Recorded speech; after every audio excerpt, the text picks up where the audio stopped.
આ પ્રસંગે C R પાટીલે રક્ષાબંધનના પવિત્ર પર્વની સૌને શુભકામનાઓ પાઠવી હતી અને ભાઈ બહેનના પ્રેમ વિશ્વાસ તથા પરસ્પર સ્નેહના આ પર્વનું મહત્વ સમજાવ્યું હતું. સી આર પાટીલે સુરત સહિત સમગ્ર ગુજરાતની જનતાને રક્ષાબંધનની હાર્દિક શુભેચ્છાઓ પાઠવી સૌના સુખ સમૃદ્ધિ અને સ્વસ્થ જીવનની મંગલ કામના કરી હતી. રક્ષાબંધનના આ પાવન પર્વે તેમના નિવાસ સ્થાને આનંદ અને ઉત્સાહનો માહોલ જોવા મળ્યો હતો. નમસ્કાર. આજે રક્ષાબંધનનો પવિત્ર દિવસ છે. રક્ષાબંધનનું આપણા દેશની અંદર એક અનેરું મહત્વ છે. આપણી સંસ્કૃતિમાં પણ રક્ષાબંધનના પર્વને અત્યંત મહત્વનું ગણાવ્યું છે.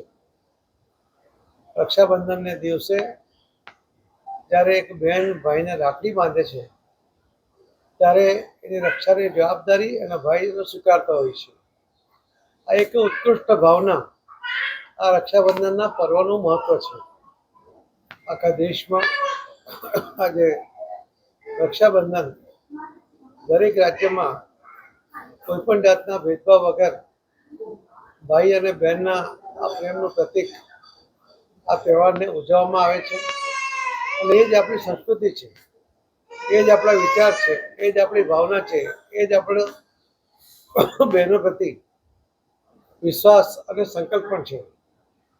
હું આજના આ રક્ષાબંધનના તહેવારના દિવસે આપ સૌના માધ્યમથી સૌને ખૂબ ખૂબ શુભેચ્છા પાઠવું છું. ખૂબ ખૂબ ધન્યવાદ.